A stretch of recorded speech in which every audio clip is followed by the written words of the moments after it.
नमस्कार मित्रों। हमेशा से ही औरत को धोखेबाज कहा गया है। आखिर ऐसी सोच मन क्यों आती है?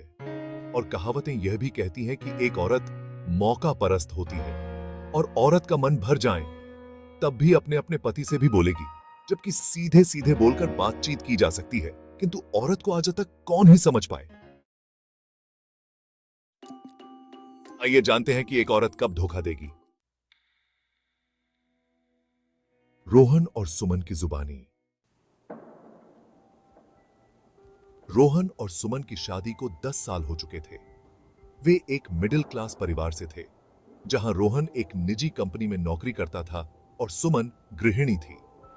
उनके रिश्ते में बाहरी दुनिया को सब कुछ परफेक्ट लगता था, लेकिन सुमन के दिल में एक खलिश थी। वह अपने साधारण जीवन से ऊब चुकी थी। उसे रोमांच चाहिए था और इस खालीपन को भरने के लिए उसने एक खतरनाक कदम उठाया। सुमन का एक राज था जिसे वह बड़ी चतुराई से छिपा रही थी। कुछ महीनों पहले सोशल मीडिया के जरिए उसकी मुलाकात विशाल से हुई थी। विशाल का आकर्षण, चकाचौंध से भरी बातें और तेज तर्रार व्यक्तित्व उसे लुभा गया। वह नहीं जानती थी कि विशाल सिर्फ एक शातिर ठग है जो अमीर घरों की महिलाओं को फंसाकर उनके पैसे ऐंठने का काम करता था। सुमन के मन में एक योजना बनने लगी। विशाल ने उसे यकीन दिलाया कि वे साथ भागकर एक नई जिंदगी शुरू कर सकते हैं, लेकिन इसके लिए उसे अपने पति के पैसे और गहने चाहिए थे। शुरुआत में सुमन को झिझक हुई, लेकिन विशाल की मीठी मीठी बातों और चमचमाते सपनों ने उसे अंधा कर दिया। रोहन को इस बात की भनक भी नहीं थी कि उसकी पत्नी के दिल में कोई और बस चुका है। वह अपने काम और परिवार में इतना व्यस्त था कि सुमन की गतिविधियों पर ज्यादा ध्यान नहीं दे पाया।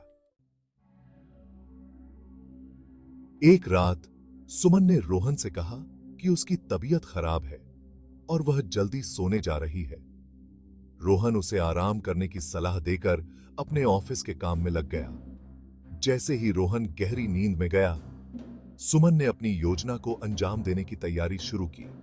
उसने बड़ी चालाकी से रोहन के ऑफिस बैग से लॉकर की चाबी निकाली और लॉकर से गहने और पैसे निकाल लिए। उसने विशाल को फोन किया, मैं तैयार हूं, हमें जल्दी निकलना होगा। विशाल ने जवाब दिया, शानदार, मैं होटल के पास इंतजार कर रहा हूं। सुबह जब रोहन उठा तो उसे सुमन घर में नहीं दिखी।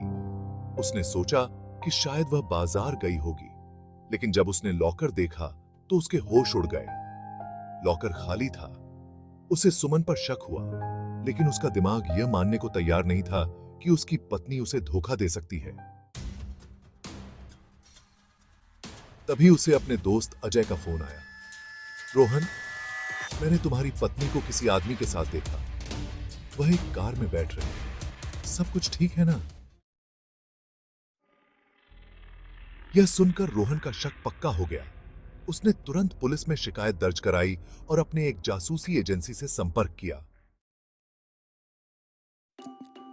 दूसरी ओर सुमन और विशाल शहर से बाहर जाने की तैयारी कर रहे थे। विशाल ने एक सुनसान जगह पर रुकने का सुझाव दिया, जहां वे कुछ दिनों तक छिप सकते थे, लेकिन विशाल के इरादे बदल चुके थे। उसने सोचा कि सुमन को धोखा देकर वह सारा पैसा और गहने लेकर अकेला ही भाग जाएगा। एक सुनसान होटल में दोनों ने शरण ली। विशाल ने सुमन को झूठे सपने दिखाए और कहा कि वे जल्दी ही विदेश जाएंगे। सुमन उसकी बातों पर पूरी तरह भरोसा कर चुकी थी। रोहन ने सुमन का फोन ट्रैक करने के लिए जासूसों की मदद ली। उसे पता चला कि सुमन और विशाल एक सुनसान इलाके में ठहरे हुए हैं। वह तुरंत पुलिस के साथ वहां पहुंचा। होटल पहुंचने से पहले रोहन ने होटल के मैनेजर को सावधान कर दिया। पुलिस ने होटल को चारों ओर से घेर लिया। विशाल को जैसे ही भनक लगी कि पुलिस पहुंच चुकी है, उसने सुमन को वहीं छोड़कर भागने की कोशिश की, लेकिन होटल के बाहर पहले से ही पुलिस मौजूद थी। विशाल को पकड़ लिया गया।